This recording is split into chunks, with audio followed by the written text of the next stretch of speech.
94,7 UFM. Let's rock the world. Gita Gutawa dengan Hingga Akhir Waktu. Singlenya dia di tahun 2014, you lovers. Boleh kita bilang yang baru juga sih. Nah, sekarang ini di studio UFM kita juga sudah kehadiran ada seorang psikolog. Namanya adalah Roslina Ferauli, panggilan akrabnya adalah Vera. Selamat siang Bu Vera. Selamat siang. Aduh, ini senang banget ya. Arif. Ini saya udah kenal sama beliau ini ya lovers cukup lama juga. Jadi kita sering ngobrol-ngobrol. Kali ini baru mendapatkan waktu untuk kita undang menjadi tamu kita di Pro Moms, Professional Moms. Yang saya senang dari Vera ini ya lovers adalah dia selalu mengedepankan kata ibu. Jadi kalau ditanya, saya ini seorang ibu yang juga merupakan seorang psikolog. Nah, Gue demen banget dengan kata-kata itu, sumpah. Jadi terima ibunya kasih dulu loh, tuh. Rim. Itu seneng Terima banget. kasih, Rim. So gimana sih kamu sekarang, Ver? Gitu deh ya. Biasa namanya kalau ibu pasti ngurusinnya dua. Ya, anak Congratulations. kecil. Nah, anak yang kecilnya sama anak yang gedenya gitu kan Yeah. ya. Nah, anak-anak itu semua, jadi ada 3 anak saya sebetulnya. Laki semua ya? Laki semua. Laki semua. Ya, satu yang umurnya udah 38 tahun itu ya. Yang 2 lagi adalah yang umur 4 tahun dan 2 bulan. Yang udah umurnya 38 tahun lagi. Aduh, bener-bener deh. Tapi Andri sehat ya? Alhamdulillah, semua sehat. Semua sehat ya? Semua sehat ya. Coba batu-batu kecil yang kakahan ya nggak masalah lah ya. Itu Iya, normal lah. Itu merupakan salah satu tantangan tersendiri dari seorang Vera tuh untuk 3 orang. My 3 boys. Oh ya, umurnya berapa? Yang satu 2 bulan, yang satu 4 tahun, yang satu 38 tahun. Tapi itu, Mudah-mudahan dia nggak dengar ya. boys will be Digaplok boys. nih. Boys will be boys. Fer, gue pengen tanya gini deh. Maksudnya sekarang ini juga sudah menjadi seorang psikolog anak dan keluarga, betul ya? Anak, remaja, dan keluarga. Itu dia. Nah, ada anak, remaja, keluarga. Terus kemudian praktiknya di RSPI? Nah, kalau dulu sih sebetulnya saya itu pernah bikin ini loh, Rif. Aku tuh pernah bikin praktek bareng-bareng, ya namanya Empathy Development Center. Dari 2003 kita berbisnis itu dengan 4 teman gitu ya, kumpulin psikolog-psikolog, semua dokter spesialis, apoteker segala ada, terapis aja ada loh itu di Jalan Ciniru. Ya, itu komplit semuanya tahun 2003 itu, cuma kayaknya emang gak bakat bisnis kali ya. 2007 kita kolaps juga akhirnya. Per 2007 itulah akhirnya gue ada di Rumah Sakit Pondok Indah. Dan 2 tahun belakangan ini ada di Pacific Health-nya Indonesia. Ya, Pac Health itu ya. Di The Plaza sana. Di The Plaza, iya. Sekaligus juga tentunya jadi narasumber ahli untuk beberapa majalah. Iya, majalah. Termasuk juga di Femina, terus Women's Health Indonesia. Betul. Jadi narasumber juga untuk seminar-seminar. Beberapa TV gitu kan. dan ya seminar TV. dan radio seperti ini. Dengan senang hati diundang seperti ini. Beberapa minggu yang lalu kita ketemuan itu di Batam, you lovers, barengan sama Vera ini untuk sesuatu acara gitu ya. Dan itu memang mengobati kerinduan saya untuk ngobrol barengan sama dia nih. Asik. Karena kalau udah ngomong sama dia nggak berhenti. Banyak banget yang pengen dibahas. Maklum, Rif. Ini fenomena yang terjadi di semua psikolog kayaknya ya. Di ruang praktek kita begitu quiet, mendengarkan, silent, dengar. Dan ternyata kita butuh manifestasi dari semua kequieten tadi dalam bentuk ekstrimnya adalah butuh berisik ya. Setelah itu butuh cuap-cuap. Nah, cuap-cuapnya gue adalah yang rutin itu ngajar. Sengaja memang mau ngajar. Dan selalu tetap dosen tidak tetap ya. Dosen tetap, dosen tidak tetap. Dosen tidak tetap yang selalu tetap jadi dosen gitu ya. Udah bertahun-tahun ini dari tahun 2012. Dari tahun 2002 maksudnya 2002. Sampai 2014 sekarang ya, 12 tahun kira-kira. Oh, that's good. Udah ngajar di S1 maupun di S2 gitu. Bagi-bagi ilmu. Bagi-bagi ilmu, disitulah cuap-cuapnya seorang Ferauli. Soalnya nanti gue pengen tanya sesuatu deh, beneran deh. Tapi nanti gue simpen dulu. Fer, gue pengen taunya gini, Fer. Maksudnya of all the profesi yang ada di dunia, yang membuat seorang Vera itu untuk menjadi seorang psikolog apa sih? Emang keluarga itu base-nya ada psikolognya atau lebih seni atau gimana sebetulnya? Sama sekali enggak ya. Ini profesi yang dulu bokap gue itu ya kebetulan ini curcol sedikit kapan lagi ya. Ini curcol sedikit. Kerja di oil company. Nah, dengan 4 anak perempuan, kita dari kecil itu udah di brainstorming ya, bahwa kalau nanti udah gede, carilah profesi yang nggak bikin kamu keluar dari rumah terlalu banyak. Salah satunya psikolog gitu. Dan dulu gue sama sekali nggak tertarik untuk jadi psikolog karena disuruh. Ya kalau disuruh diarahkan kita pasti nggak mau. Namun dalam perjalanan ya ternyata memang gue tumbuh di antara kakak-kakak dan adik-adik yang superior. Mereka peringkat 1 semua. Kemudian populer, cantik. Di mata gue sih mereka cantik ya.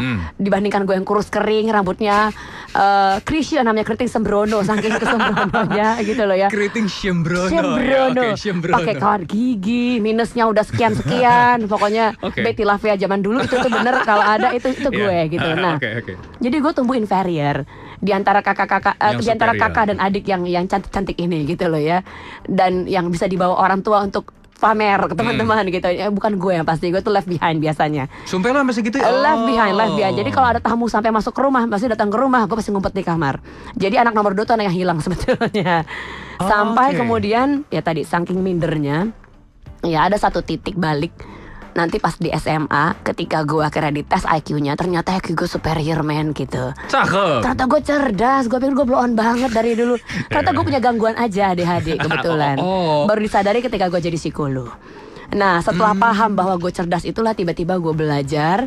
Gue dapet scholarship ya beasiswa untuk 3 tahun kuliah di dalam negeri for free gitu. Kemudian dapat juga kebetulan ya ditawarkan untuk yang With Evan Dekker itu punyanya Keyanggi punya scholarship Ya. untuk di university di Belanda untuk kuliah ekonomi. Tapi gue udah dapat Fakultas Psikologi UI waktu itu, mahasiswa undangan. Jadi gue ambil yang itu. Yang di sana tinggal ada tes terakhir yang gue nggak inilah pokoknya Nggak diambil. tidak ambil gitu. Jadi memang mau jadi psikolog akhirnya karena sadar betul bahwa oh ternyata masalah orang cuma satu.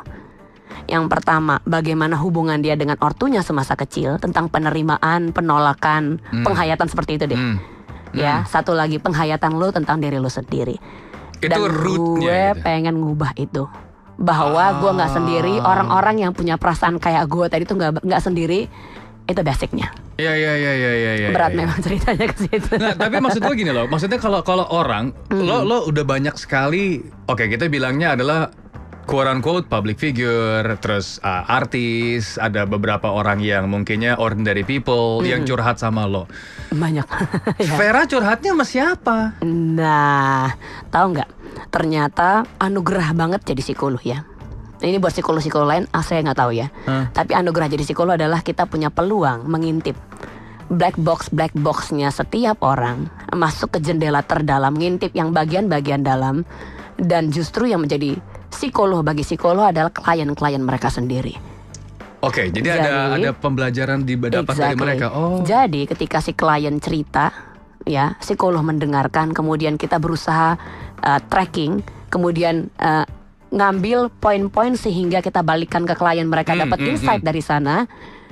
Bukan psikolognya yang nemuin jawaban loh ya. Ya. Kita justru membantu klien mengarahkan, jadi ngedirect mereka menuju hal-hal di dalam diri mereka sendiri yang sebetulnya udah jadi jawaban buat setiap masalah. Jadi Tuhan itu keren banget sebetulnya nyiptain manusia. Ya. Setiap problem itu udah ada di dalam sana kunci-kuncinya. Jadi tinggal membukakan kunci-kunci ini. Nah saat ketemu klien-klien dengan problem yang similar dengan punya gue, nah disitulah gue tiba-tiba aduh nggak boleh kayak gitu. Oh ternyata kalau gue A dampaknya kayak klien ini ya. Ya. B dampaknya kayak klien ini ya. Jadi my psychologist is my client gitu. Keren.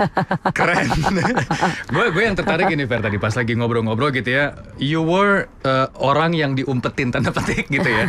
Terus kemudian begitu di SMA dites IQ-nya, and then ketahuan bahwa seorang Vera itu adalah seseorang yang cerdas. Konon ya. Konon kabarnya. Mudah-mudahan dia nggak salah tes ya. Oh, enggak benar terbukti. Sekarang ini kan juga sekarang kondiang benar jadi psikolog yang kondiang. Amin. Terus kemudian tapi menyadarkan dan sadar setelah menjadi seorang psikolog bahwa saya ini ada ADHD-nya gitu. Nah, yang susahnya itu kan adalah kalau untuk orang biasa menemukan kelebihan dirinya. Itu tuh tantangan tuh untuk misalnya gue sendiri terus ditanya, "Lo kelebihannya apa, Rif?" "Apa ya?" Nah, kalau udah gitu sederhana Rif, sebenarnya gini. Lo mikir. Lihat ya, sederhana. Oke. Kita tercipta untuk jadi pemenang sebetulnya. True. Satu sel telur dengan jutaan sperma. Satu yang dipilih. Satu yang sukses. Satu yang sukses bukan Satu dipilih. yang sukses masuk ke sel telur. Ya. And it's you gitu. Jadi di awal aja secara biologi, jadi secara nature kamu pemenang, udah gitu loh. Keren. Jadi waktu kamu lahir, apapun hambatannya, apapun handicapnya, disability-nya, disorder yang menyertai, you are the winner. Tinggal nemuin aja. Nah, masalahnya kadang-kadang dalam menemukan fitrah tadi. Iya, bagus katanya. Ternyata kita butuh support dari family. Yeah. Sayangnya nggak semua family ternyata mampu menjadi supporter yang, jadi menjadi agent-agent yang betul-betul dapat memberi support ya, yang tepat, yang layak untuk tiap anak-anak yang lahir di sana. Ya salah satu contohnya anak seperti aku dulu gitu loh ya, yang dianggap sama papinya anak ini paling nggak pinter deh kayaknya. Masa saya tanya ibu kotanya aja Inggris aja dia nggak inget loh. Ya karena kadang-kadang flight of ideas ADHD gitu, nggak aja persoalan matematik yang sulit sekalipun gue mampu. Tapi salah-salah itu untuk hal-hal yang kecil, yang pritil-pritil, buat orang tua itu wah dia blow-on bener kayaknya gitu loh. Gitu loh. Jadi oke, jadi gue hidup dalam kacamata label yang dilihat oleh ortu gue sebagai anak yang gak pinter nih kayaknya. Tapi dipatahkan dengan hasil yang juga sudah ditunjukkan sekarang, ini hebat nih. Nah, nanti kita akan ngobrol juga bahwa tadi seorang Vera mengatakan keluarga itu memang merupakan salah satu dukungan yang utama gitu ya, salah satu dukungan utamanya. Nanti kita akan ngobrol mengenai keluarga di Indonesia You Lovers, karena sekarang ini anak-anak kita lagi UTS nih sekarang nih. Anak-anak kita lagi UTS nih. Nanti kita mampu jadi supporter atau justru kita knock down anak-anak kita nanti. Nanti kita akan ngobrol sebentar lagi Lovers, jadi jangan kemana-mana, tetap di Pro Moms di 94,7 UFM. Let's rock the world. UFM 94,7.